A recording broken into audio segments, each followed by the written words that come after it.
Un buon pomeriggio, ben ritrovati con Trieste in diretta. Avremo due spazi distinti questo pomeriggio con argomenti differenti. In questa prima parte anticipiamo subito, do il buongiorno e il ben trovato ad Antonella Farina, referente provinciale di Trieste, di Nati per Leggere Friuli Venezia Giulia. Intanto buonasera. Buonasera.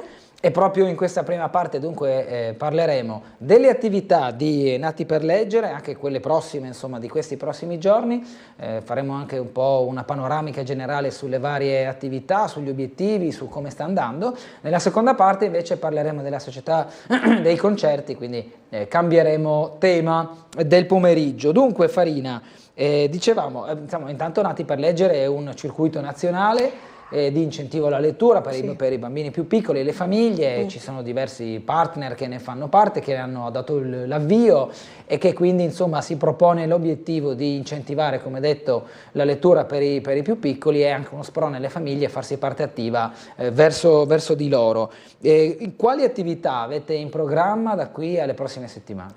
Allora, innanzitutto come bene ha detto, noi facciamo parte di un programma nazionale diffuso su tutto il territorio italiano che quest'anno compie 25 anni, per cui ormai i nostri primi Nati per Leggere sono già genitori o quasi. Invece nella nostra regione il progetto regionale Nati per Leggere fa parte di un progetto più ampio che è il progetto Leggiamo 018, che è un progetto appunto regionale di promozione della lettura da 0 a 18 anni. Noi siamo il primo tassello, quello da 0 a 6 anni, poi c'è Crescere Leggendo fino ai 12 e poi c'è Youngster per gli adolescenti. Quindi la nostra regione è assolutamente un faro nella promozione della lettura, proprio perché ha un programma completo per tutta la fascia dei minori. Dei minori, certo, fino ai 18 anni. Allora, la mia prima domanda è abbastanza banale nel suo, però qual è l'incentivo migliore che si può fare nei confronti dei più piccoli alla lettura? Cioè, immagino che 0-6 si comincia con fiabe, racconti, storie di bambini, per bambini, che possano invogliare lo strumento del libro, perché poi si passa subito, anche seguendo i giorni nostri, a incuriosirsi del digitale e lì magari diventa un mondo un po' più caotico, no? Certo. Allora, innanzitutto noi incentiviamo la lettura in famiglia perché poi come volontari, come bibliotecari, come operatori che fanno parte del programma, chiaramente noi incontriamo famiglie, incontriamo anche gruppi, persone, bambini e famiglie in una situazione di gruppo, ma il primo nostro obiettivo è quello di promuovere la lettura in famiglia fin da piccoli come un'abitudine quotidiana, perché proprio se la lettura è legata a un gesto d'amore, quindi a un adulto di cura, quindi un genitore, un nonno, una persona che si prende cura del bambino nell'ambiente familiare, questa è veramente la migliore promozione, perché nessuna voce sarà come quella della mamma, come quella del papà. Quando leggiamo noi volontari o i bibliotecari o gli altri operatori leggono, certo il libro è uno strumento magnifico, è uno strumento che unisce le persone e soprattutto unisce l'adulto al bambino, però chiaramente abbiamo davanti dei bambini che non conosciamo, e il rapporto è diverso, anche se attraverso il libro questo rapporto diventa anche caldo, anche ci vengono in braccio, ci abbracciano, e quindi è anche appunto coinvolgente, però il nostro primo obiettivo è quello non di fare delle belle letture per un pubblico, non siamo degli animatori, ma proprio di incentivare le famiglie a continuare a casa questa pratica, perché se lo si fa a casa è molto più efficace. Rimane di più poi anche per quando perché viene crescono, legato no? dal bambino proprio all'esperienza d'amore con la propria famiglia. Ecco, quindi c'è un lavoro da fare sulle famiglie, in pratica. Sì. Sì, infatti noi una volta ci chiamavamo volontari, io nasco bibliotecaria, ma ormai sono una bibliotecaria in pensione, anche se bibliotecaria si rimane per sempre. Come tanti lavori. Ma adesso svolgo questa cosa come volontaria, con un bel gruppo, perché a Trieste abbiamo un bel gruppo di volontarie. Volontarie più Giorgio di solito dico, perché c'è un unico maschio nel nostro gruppo. E allora, dicevo sì, che noi appunto come volontarie ci prepariamo anche chiaramente a organizzare degli incontri per le famiglie, a essere soprattutto, vogliamo essere degli esempi appunto da portare a casa. E quindi quando un genitore mi dice ma lei è così brava, no? Non sarò mai così bravo come lei a leggere, dico no, lei è più bravo di me, è più brava di me, perché non mi posso sostituire mai a un genitore o a un nonno, insomma a una persona di famiglia. Vengono in qualche modo scelti, veicolati anche gli argomenti, fondamentalmente i tipi di lettura, perché poi possono cambiare di interesse a interesse. Certo, no, ma i tipi, allora, sono due discorsi. Ecco. I tipi di lettura, allora, intanto i tipi di lettura sono proporzionati all'età e chiaramente noi cominciamo già prima della nascita appunto a stimolare le famiglie che stanno attendendo un bambino a questa pratica. Quando il bambino è molto piccolo, ma parliamo addirittura proprio di bebè, ci sono dei libri particolarmente adatti che hanno delle caratteristiche anche cartotecniche, anche non soltanto di contenuto, e che sono proprio studiati per attirare l'interesse del bambino. E via via che e anche il tipo di lettura che ovviamente noi facciamo con un bambino molto piccolo si differenzia da quella che facciamo chiaramente a un bambino che ormai ha 3-4 anni. Quindi puntiamo molto sul dialogo, quindi quella che si chiama proprio tecnicamente anche lettura dialogica e appunto allo scambio continuo con il bambino, mettendoci sempre diciamo, in relazione con il bambino, la nostra è una lettura di relazione, ai suoi tempi, e non gli imponiamo i nostri ritmi, ma cerchiamo di andare al suo ritmo, quindi anche tornare indietro, anche soffermarsi sulla stessa figura per tanto tempo. Molto, chiaramente nei primi anni di vita si utilizza molto il libro illustrato, perché chiaramente l'illustrazione è un veicolo anche proprio per veicolare la storia molto più immediato rispetto alla parola che invece viene letta da noi come adulti. No? Vero, vero. Infatti molto spesso con i bambini dopo una lettura che può essere anche scorrevole, non focalizzata, a richiedere cosa ti è rimasto impresso, magari c'è un attimo di smarrimento. È per quello che noi tendiamo certamente a case più semplici, perché i tempi del bambino, e anche il bambino magari è da solo o comunque con un fratello, una sorella, ma non è, diciamo, non è in un gruppo. Ma noi cerchiamo comunque sempre di dare spazio ai bambini nelle nostre letture e anche questo continuo dialogare proprio differenzia un po' la nostra lettura da quella che è la lettura ad alta voce di tipo tradizionale, di diciamo, tipo narrativo. No? Ecco. Come cambia fra i 6 e i 12 anni? Allora, io personalmente la mia esperienza maggiore è per quello che riguarda la fascia 0-6. Però chiaramente sì, per chiudere un attimo il cerchio, certamente più si va avanti, più la lettura è appunto, come diceva giustamente lei, di tipo narrativo, quindi anche si cerca di fare una lettura interpretata, insomma, no? Chiaramente, ma più avanti si va con l'età, più è efficace la lettura da parte del pari, più che da parte dell'adulto. E noi abbiamo notato, ma anche nella nostra esperienza di Nati per Leggere, quanto quando abbiamo dei ragazzi, adesso c'è una classe del liceo Carducci che sta seguendo un percorso formativo di Nati per Leggere, quindi a piccoli gruppi vengono ai nostri incontri, e vediamo come, ma è una cosa che facciamo da tanti anni, vediamo come i bambini si rapportano, già i bambini 0-6 diciamo, si rapportano con l'adolescente in maniera diversa rispetto che con l'adulto, perché lo vedono in qualche modo più vicino. Più vicino a loro, no? Sì, sì, sì. E poi le esperienze di chi dopo di noi, da Matrai in questo caso, che è l'associazione, la Onlus, che porta avanti Crescere Leggendo e Youngster, e loro hanno appunto l'esperienza appunto anche della lettura peer-to-peer, soprattutto per la fascia di youngster, perché l'adolescente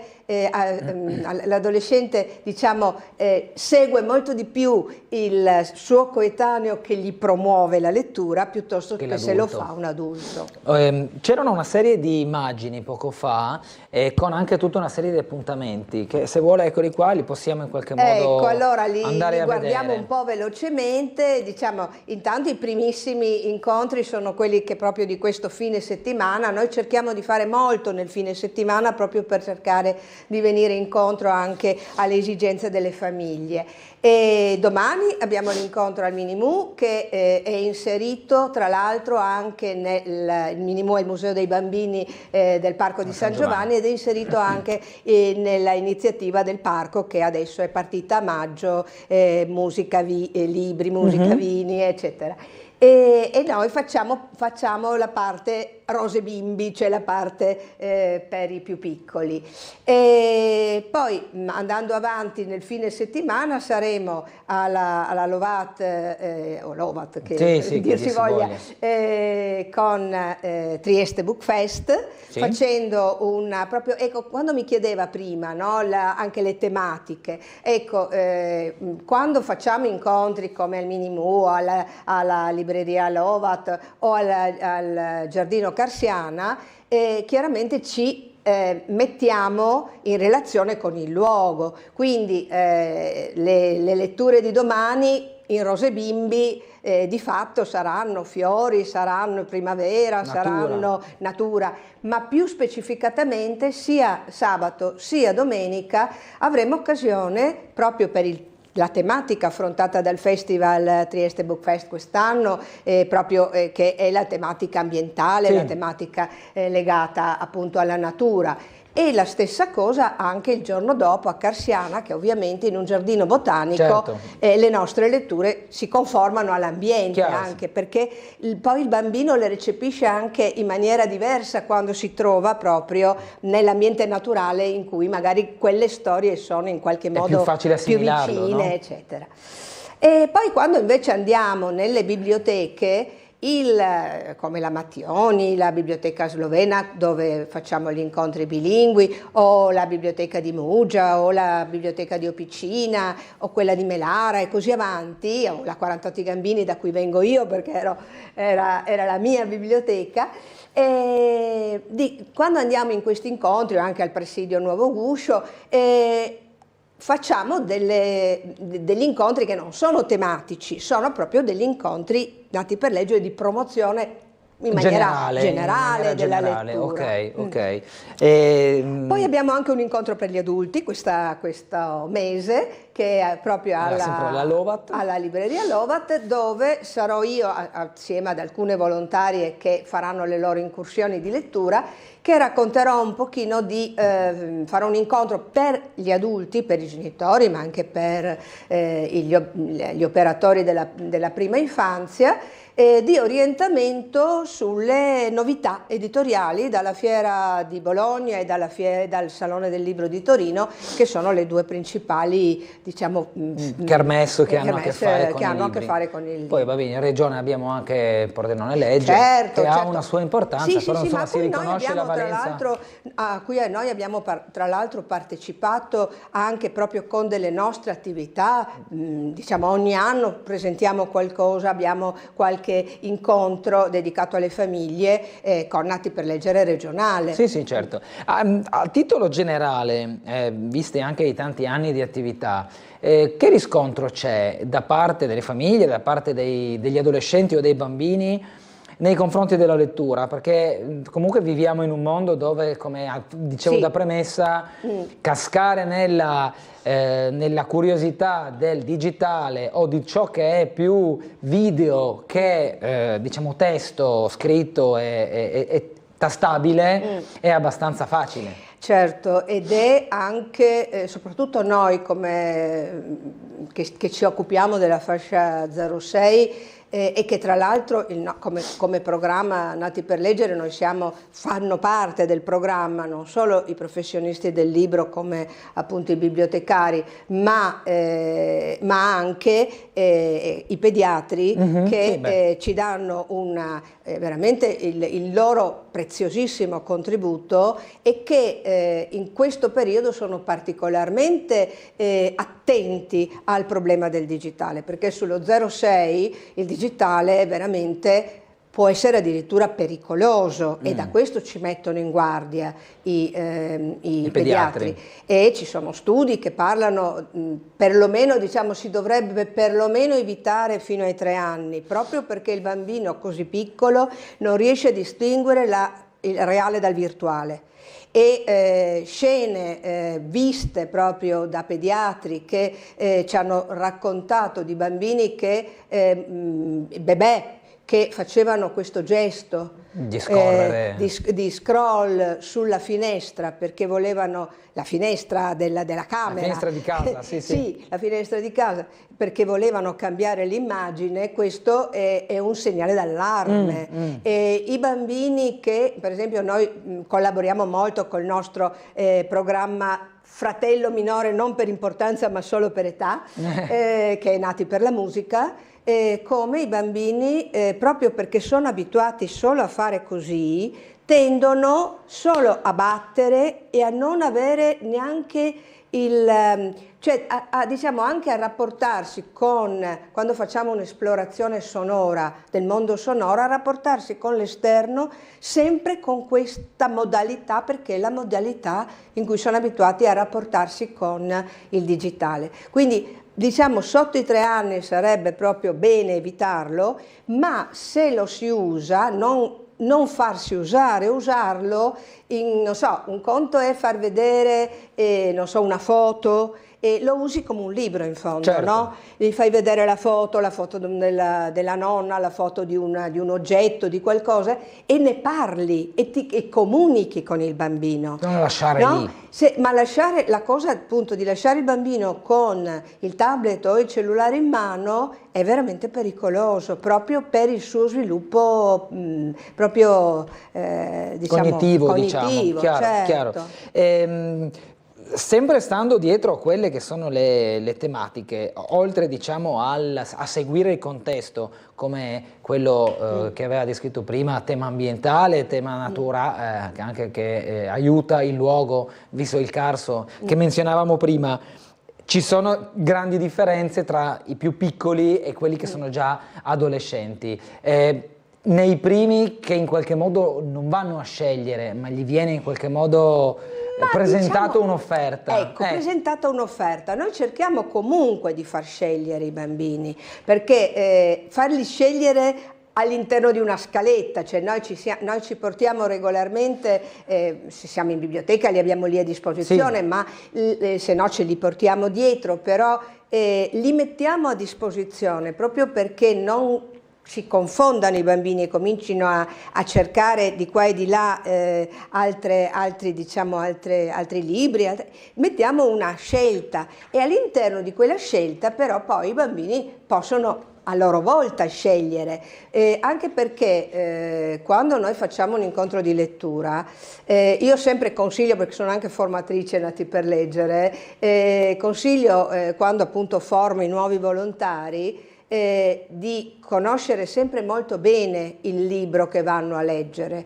di evitare la lettura a prima vista, perché noi dobbiamo comunque sapere già e avere, diciamo, avere già la conoscenza del libro, poi dando però al bambino una lettura anche di scoperta, perché cioè, lo leggiamo come se non l'avessimo mai letto, nulla, certo. no? Esatto, come se non l'avessimo mai letto, però nello stesso tempo dobbiamo essere pronti per le reazioni del bambino e anche per gli stessi, se leggiamo appunto libri per bambini più grandi, dove c'è una storia, ci sono degli eventi, e dobbiamo essere pronti anche a cambiare il ritmo della lettura, non so, la curiosità per quello che succede dopo, o la paura perché giriamo la pagina, ma mamma mia, adesso cosa succederà? Cioè tutte queste cose, se non abbiamo letto prima il libro, non le sappiamo. No, è chiaro.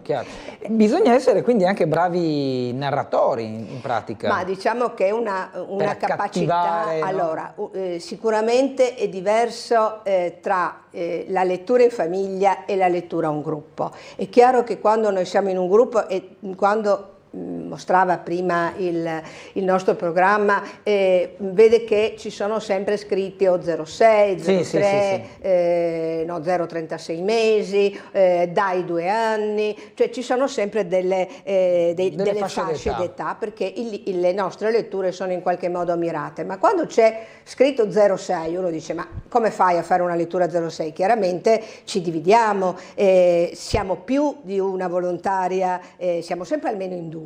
Ma cerchiamo almeno sempre di essere in 2. Però se siamo di più, cerchiamo appunto quando ci sono incontri di questo tipo da 0 a 6 anni di andare a dividere i gruppi in maniera più omogenea possibile, perché non possiamo leggere la fiaba o diciamo l'albo illustrato a un bebè. No, chiaro. Perché c'è un mondo da 0 a 6 anni, quindi dobbiamo cercare di fare delle letture il più possibile mirate. Però immagino che le sia capitato che c'erano magari dei bimbi che gli dicevano che la sua lettura era più accattivante forse di quella che leggeva in famiglia, no?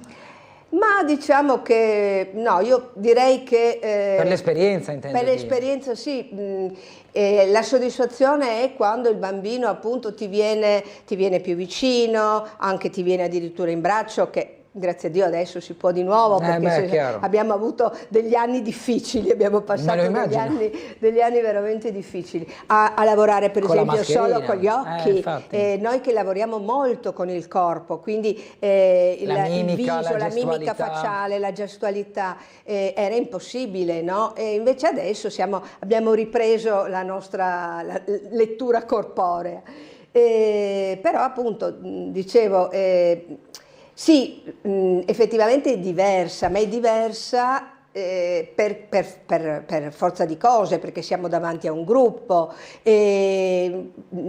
l'interesse che noi suscitiamo a volte cosa può succedere? Non tanto che il genitore, sì, come le dicevo prima, che il genitore ti dica non sarò mai bravo come lei, sì. E guai, perché questo, noi non dobbiamo mai essere un modello troppo alto, dobbiamo anzi cercare di dare ai genitori fiducia nelle proprie capacità, perché tutti noi siamo capaci di leggere un bambino, non ci vuole tantissimo, ci vuole soprattutto, io dico la prima regola, ci vuole amore. Un po' di passione. Ecco, passione, amore per il bambino, amore per il libro,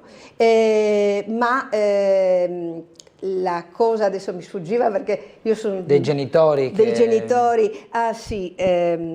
riguardo al non essere all'altezza? A non essere, no, quello era riguardo alla non essere all'altezza, ma era un'altra cosa che adesso mi è un attimo sfuggita. Non so se è pertinente, ma si introduce anche, immagino per i più grandi, insomma quasi sicuro, anche il fumetto?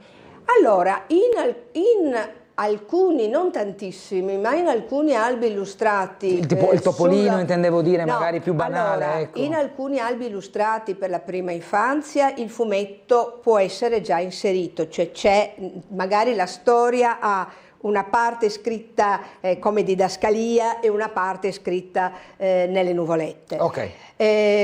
Ma il fumetto proprio in quanto tale, diciamo, diciamo andando appunto dal fumetto alla graphic novel, cioè tutto quello che riguarda il mondo proprio della non arte, e direi più adatto a bambini un po' più grandi, sì, e soprattutto diciamo poi anche agli adolescenti, agli adulti, perché poi poi il contesto diventa anche variegato, complesso, certo. Però ci sono anche degli autori che utilizzano anche questa tecnica anche per libri per bambini più piccoli. Poi secondo lei si perde un po' la passione della lettura? Allora, la passione della lettura è una passione che si può perdere, soprattutto in adolescenza, è un momento un po' critico, anche se chi è stato lettore da piccolo di solito mantiene e comunque sa che c'è il libro e sa che al libro può tornare. Lo dà per, diciamo... Cioè è qualcosa che ormai fa parte della sua vita, della sua esperienza. Più difficile se non è stato stimolato fin da piccolo. Però diciamo ci sono momenti della vita, ma per tutti, ci sono momenti in cui si abbandona e poi si ritorna. Certo. Però chi ha avuto questo imprinting, diciamo, mantiene questa sua diciamo, propensione a continuare nella lettura. Visto che abbiamo poco tempo, se c'è qualcosa che abbiamo omesso, voleva fare una sottolineatura particolare, forse il momento. Allora, un paio di cose sì che avevo piacere di sottolineare, che siamo in maggio, e maggio è il mese dedicato dal Ministero della Cultura e dal CEPEL, Centro per il Libro e la Lettura, al Maggio dei Libri. Il Maggio dei Libri è un'iniziativa a cui noi come Nati per Leggere a livello nazionale partecipiamo con una rosa per un libro, che è un'iniziativa legata proprio al 23 di aprile e che poi giornata mondiale del libro e della lettura, e che poi continua lungo tutto il mese di maggio con il dono di segnalibri. Insomma c'è tutta una diciamo, promozione della lettura che facciamo anche noi come Nati per Leggere, particolare nel mese di maggio. E poi invece il Maggio dei Libri è una promozione nazionale, appunto, nella quale noi ci inseriamo, ma poi va, diciamo, è 0-120 anni, no? Non ha limite di età come programma. Bene, noi dobbiamo chiudere qui. Io ringrazio tanto Antonella Farina, ripeto, responsabile referente locale di Nati per Leggere Friuli Venezia Giulia, quindi buona continuazione anche con tutte le attività che avete nelle prossime settimane. Grazie ai telespettatori e alle telespettatrici. Una breve pausa, ci vediamo tra qualche minuto. Bene. Ben ritrovati sempre con Trieste in diretta. Do il bentrovato anche a Piero Lugnani, presidente della Società dei Concerti. Bentrovato. Grazie, buonasera. Oggi a parlarci di questo appuntamento di lunedì 6 maggio, bentornato Monsieur Poulenc, che quindi adesso le chiedo di rappresentarci, poi faremo tutta una carrellata delle varie attività, anche un bilancio diciamo, della stagione. Intanto chi era François? Allora, François Poulenc, compositore francese, nato alla fine dell'Ottocento, vissuto fino al 1963, un autore un po' particolare nel campo musicale, diciamo della composizione della musica cosiddetta colta, classica. Da camera. Esatto. Nasce in una famiglia borghese piuttosto anche economicamente ben piazzata a Parigi, però poi in realtà rimane orfano di entrambi i genitori a 16-18 anni.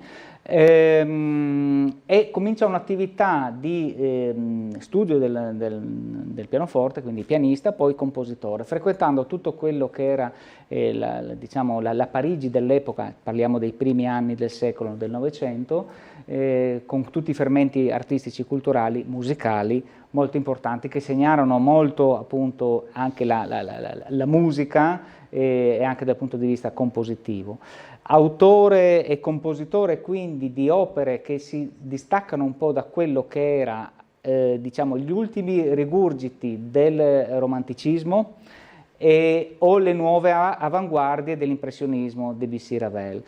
Lui, assieme ad altri 5 musicisti, compose quello che viene definito il gruppo dei 6, un gruppo dei Six, che si dedicarono quindi alla composizione della musica, guardando però a tutta una serie di aspetti che fino a quell'epoca in verità non erano mai stati affrontati, cioè guardare al jazz, guardare alla musica del music hall, del circo, cioè riuscire a quindi portare... attingere da diversi contesti. Esatto, portare nuovi linguaggi nella musica.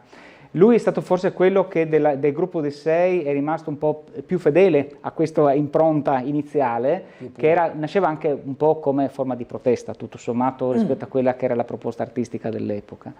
E un'avanguardia quindi nella quale lui riuscì a spaziare e a trovare uno spazio particolare sia come pianista, ma soprattutto come compositore, trovando quindi anche un suo linguaggio del tutto peculiare e particolare, che tutto sommato facilita anche un po' quello che è l'ascolto la musica che è del Novecento, che generalmente viene sempre guardata, tuttora ancora adesso, con una certa preoccupazione quando nella programmazione artistica di una stagione si inserisce il programma del Novecento, ancorché siamo nel 2000, c'è sempre una certa così timore, reverenziale forse anche, o di non capire esattamente cosa si va ad ascoltare. Appena si ascoltano le prime note di questo compositore, le composizioni, ci si rasserena perché è un linguaggio facile, tutto sommato, quindi facilmente comprensibile, anche se ha tutte delle complessità dal punto di vista lessicale, proprio compositivo, e anche di proposta di quello che poi è il messaggio che il compositore trasmette, con una complessità che poi è anche propria di questo compositore, che da un lato appare così leggero, vivace, brioso, e invece sotto però è un Giano Bifronte, criptico. E tutto sommato aveva anche delle sue complessità diciamo caratteriali, di formazione, anche dovuta probabilmente alla sua formazione familiare, che lo portano anche ad una riflessività, cioè c'è un'ambivalenza di un aspetto giocoso invece di uno più meditativo, più introspettivo, introspettivo, e questo lo si percepisce anche nei titoli che vengono dati ai tempi delle sue composizioni, per cui è facile trovare, non so, élégie, déploration, cioè dei nomi dei tempi delle sue composizioni che in qualche modo individuano anche degli stati d'animo. No? Un compositore eclettico e tutto sommato abbastanza conosciuto e amato anche da un pubblico così timoroso di quello che è la musica del Novecento o la musica insomma che può essere contemporanea, e che ha avuto un buon successo soprattutto per quanto riguarda, noi proponiamo ovviamente la musica da camera dedicata al duo tra pianoforte e strumenti a fiato. E in questo concerto noi facciamo un integrale sostanzialmente, perché riusciamo a produrre in un'unica serata tutta la produzione dedicata a questo tipo di formazione.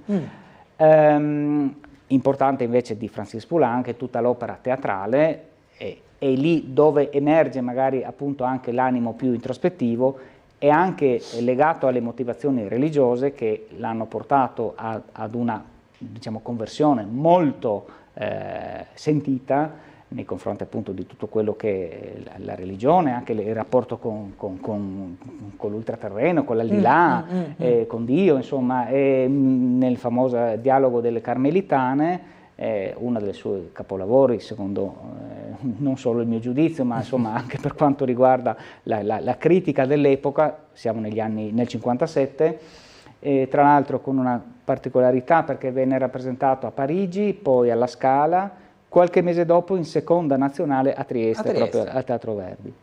E nel segno di questo rapporto che questo compositore ha avuto anche con la nostra città e con la società dei concerti, nasce l'idea di questo concerto perché Francis Poulenc è stato ospite nel 1940 e nel 1962. Nell'ultimo concerto, nel 62, proprio lui propose un'altra sua composizione molto importante, La voce umana, su testo di Jean Cocteau, con la sua musa ispiratrice, Denise Duval, in una versione in cui lui sedeva al pianoforte e la cantante, che è stata la prima interprete di questa opera, si esibiva appunto tra l'altro in lingua originale francese.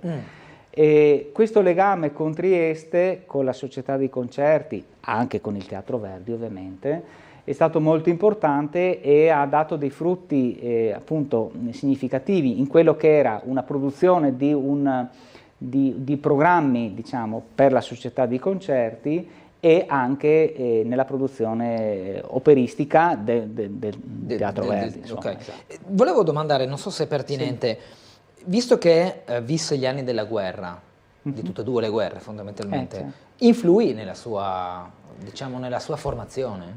Visto che aveva già un'infanzia non facile. Diciamo che lui, tutto sommato, per quanto riguarda la prima guerra mondiale, posso dire che abbia vissuto ancora in una sorta di privilegio di quello che era la sua condizione comunque, perché ancorché orfano di padre e di madre, diciamo, nasceva in una ricca famiglia borghese.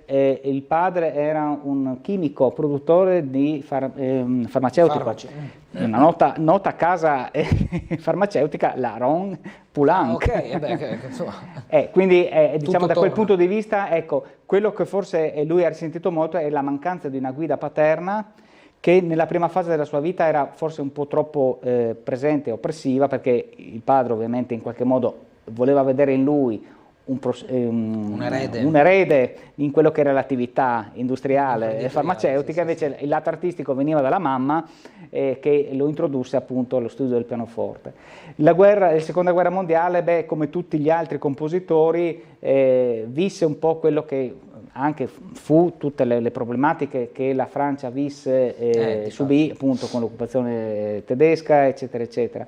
Riuscì a trovare un suo spazio e in qualche modo riuscì a superare anche questa impasse. Il suo arco produttivo, diciamo, è nella prima fase degli anni 30 del Novecento, poi dal 36 a questa introspezione religiosa, diciamo così, che lo porterà a una seconda fase compositiva che si svilupperà soprattutto nell'ultimo ventennio della sua vita, insomma, dalla fine della guerra, la seconda guerra mondiale, fino alla morte. Quali sono gli aggettivi che meglio lo definiscono? Come autore, come compositore? Eclettico? È un eclettico, è un Giano di fronte, è una persona che resta comunque un'identità ben definita. Cioè, ascoltando un qualsiasi brano di una sua composizione, per chi ha un orecchio un po', diciamo, abituato, riesce a identificare subito lo stile e anche il suo modo di esprimersi, no? Una capacità melodica abbastanza facile, e questo deriva appunto da quello che era l'ascolto anche della musica meno colta, no? Il music hall, o piuttosto il circo anche, no? O il jazz. Diventa più immediato, come più immediato. Il tema della sonata per flauto che apre il concerto è un tema rapidissimo, molto facile, che è di una orecchiabilità e una riconoscibilità unica. Cioè uno dice, ah sì, l'ho già sentita. Poi, vabbè, qualcuno più esperto dice, sì, questo è Poulenc, o piuttosto che non un altro compositore. Ma ha una facilità di dialogo con anche l'ascoltatore che resta, secondo me, l'arma vincente della sua arte, insomma. Come possiamo definire il suo legame con Trieste? Il suo legame è stretto da una amicizia molto forte con un altro compositore triestino, il barone de Banfield, Raffaello de Banfield, che in qualche modo fece da trait d'union tra diciamo, Parigi e Trieste nel promuovere la musica di Poulenc a Trieste e nel poi rendersi protagonista del debutto, parlo di de Banfield, di un suo balletto, Le Combat, che venne rappresentato a Parigi grazie all'intervento di Poulenc. Quindi ovviamente parliamo di un'epoca in cui gli scambi culturali avvenivano proprio molto facilmente da questi rapporti di amicizia, di un clima, di un entourage, diciamo, di musicisti, di uomini di cultura, perché non c'era solo la musica, c'era la pittura, c'era la poesia, c'era tante arti che in qualche modo si intersecavano una con l'altra, e vi era l'occasione quindi di autopromuoversi o promuovere la musica, quello che l'epoca produceva nei vari contesti. La fortuna nostra, diciamo, per la società dei concerti, ma anche per Trieste, è stata in qualche modo quella di avere un The Banfield che si è reso così da tramite associato. Esatto. Sì. Altro discorso che mi piace anche ricordare, e poi grazie anche a questo intervento di The Banfield, fu proprio l'ultima sua, diciamo, partecipazione in rapporto a Trieste, fu presidente della giuria del premio di composizione internazionale Città di Trieste. Un premio che nacque negli anni 50 e che trovò un suo primo sviluppo in sede esclusivamente nazionale, quindi compositori partecipavano in vista di questa gara, diciamo, di composizione di musica contemporanea, ovviamente. Da un anno prima questo premio prese una visione più internazionale, per cui vennero chiamati a presiedere i vari compositori noti dell'epoca. Anche per alzare un po' il tiro, diciamo. Per alzare il livello, ovviamente, e appunto venne Poulenc nel 62, successivamente Ghedini, Boulanger, quindi compositori di un certo rilievo. E mi piace quindi ricordare anche questo, quindi diciamo l'occasione anche per Trieste di riuscire a promuoversi in una ribalta internazionale anche in un campo sia pure molto particolare, perché parliamo appunto di composizione, no? Quindi, ecco, però è una di quelle tante perle che, ecco, Trieste è stata in grado anche di perdere, perché tutto questo poi si è spento negli anni '80 ed è rimasto là. È una delle tante cose che sarebbe anche il caso forse di recuperare. Quindi la memoria storica serve un po' anche per dire, eravamo tanto bravi, avevamo questo, possiamo continuare. Esatto. Parliamo un po' del concerto, di come insomma, di come è organizzato, di cosa vedranno gli Innanzitutto spettatori. I protagonisti, i musicisti, sono il pianista Orazio Shortino, pianista e compositore. Tra l'altro mi piace anche rilevare che quest'anno è stato nominato dall'ICMA, che è la International, non mi ricordo più, Music Awards, un premio internazionale per i compositori, è stato designato nel 2024 il compositore dell'anno. Ah, ok, quindi arriva fresco di nomina. Arriva fresco di nomina. Esatto, di vincita di questo concorso internazionale. E si avvale della collaborazione di strumentisti, i solisti del Teatro alla Scala, quindi parti dell'orchestra del Teatro alla Scala, che appunto si presentano nella formazione di duo o di trio o di sestetto, sempre con l'accompagnamento del pianoforte, e nelle varie composizioni, quindi nelle sonate per flauto, oboe e clarinetto, che sono tutte più o meno del periodo in cui proprio tra il 57 e il 62, in cui Poulenc fu anche qui a Trieste, e poi ci sono altre composizioni che invece si riferiscono a un periodo precedente, agli anni 20, agli anni 30, il sestetto. E con questa proposta noi in una serata riusciamo a promuovere, diciamo, l'integrale delle composizioni per strumenti a fiato e pianoforte che ha composto Poulenc. Mi piace anche ricordare che questa idea nasce ovviamente dagli anniversari, siamo in ritardo di un anno, ma insomma il 60° anniversario della morte del compositore. E cade casualmente anche a 30 anni di distanza da un analogo concerto che la Società dei Concerti propose nel 94 al Politeama Rossetti. Eravamo lì all'epoca con il medesimo programma, e quindi a 30 anni di distanza, e in vista di questo che era comunque un anniversario da ricordare, ci piace riproporlo, perché è una musica che va anche, diciamo, goduta in un'unica serata, secondo me. Spezzettare una piuttosto che l'altra sonata assieme ad altri compositori forse non riesce a rendere bene l'idea, perché sono composizioni brevi. Le sonate durano dai 10 ai 15 minuti, quindi non hanno separarle non avrebbe senso, cioè o li si mette in confronto diretto ma quasi in contrasto con altro, e allora può risultare sì, quasi una sorta di confronto, di paragone poco simpatico. Secondo noi invece forse è molto più interessante proporlo in una visione complessiva, anche perché dimostra quello che era la capacità di questo compositore di sapersi esprimere al meglio con gli strumenti a fiato. Lui ha composto anche, l'abbiamo sentita tra l'altro la scorsa settimana da un violoncellista, Ettore Pagano, e la sonata per violoncello e pianoforte. Lui stesso però riconosceva la difficoltà di esprimersi nelle composizioni per strumento ad arco piuttosto che non per strumenti a fiato. Evidentemente tutto questo frutto di quello che era una sua formazione iniziale, per quanto si diceva prima, no? Quelle esperienze che lui ha fatto nell'apprendere, nel guardare e nel in qualche modo assorbire anche linguaggi diversi.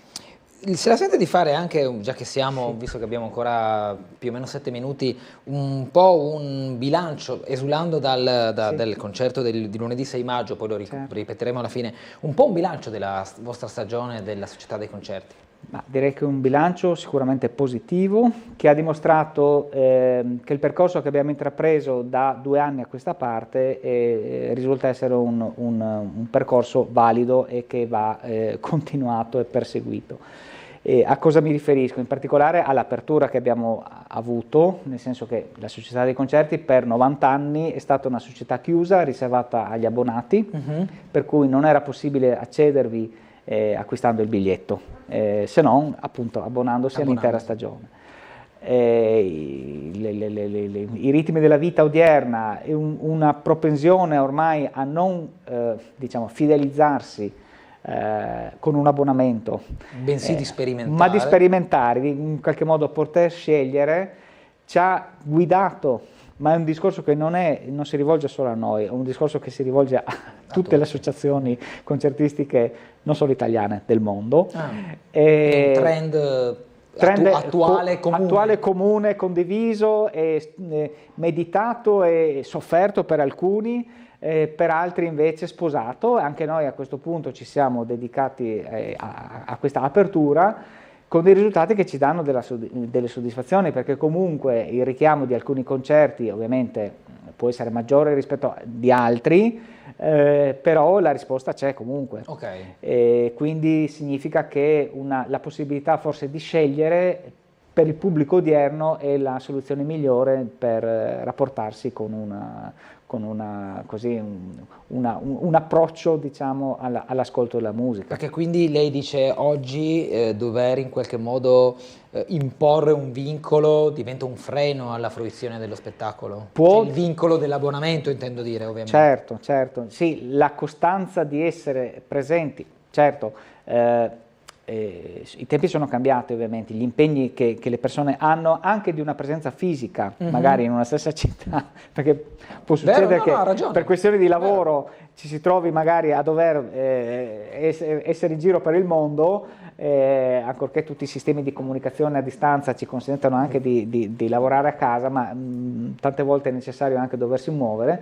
Allora il fatto di avere un impegno fisso, costante, non so, al lunedì, adesso sono 14 concerti che noi promuoviamo in stagione come attività al Teatro Verdi, poi ci sono tutta una serie di rassegne per cui arriviamo a una quarantina di concerti all'anno comunque, però in realtà diverse, con orari diversi che permettono magari anche una fruizione diversa. L'impegno ovviamente di un abbonamento forse nella società odierna comincia a essere più un impedimento che non un aiuto, ecco. Rimane però alto l'appeal verso i concerti? Sicuramente sì, c'è un ritorno. Allora,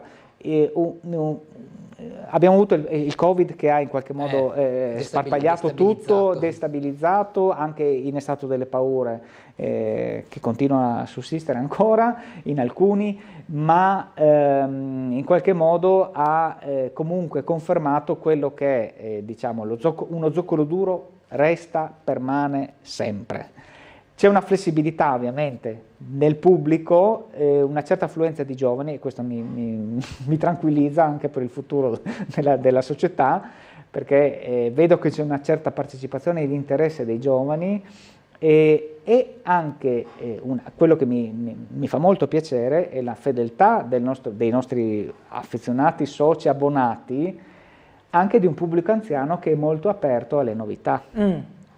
Abbiamo avuto qualche mese fa un compositore, Gabriel Prokofiev, nipote di Sergei, ma con una sua formazione inizialmente classica, poi rivolta alla musica moderna, anche alla musica commerciale, è un DJ lui. Okay. Quindi abbiamo promosso al Teatro Verdi un concerto in cui c'era una elaborazione del suono di un quintetto presente in palcoscenico, e lui alla console con effetti ovviamente di musica live electronics, e la soddisfazione di vedere un pubblico di una certa età, partecipe, applaudente. Sì, perché non è facile sdoganare certe tradizioni, soprattutto per chi ha una vita. Poi c'è magari chi resta perplesso di una proposta del genere, però io sono convinto che secondo me per poter scegliere bisogna conoscere. Bisogna anche sperimentare. Sperimentare, e quindi una proposta che a un certo punto diventa ripetitiva e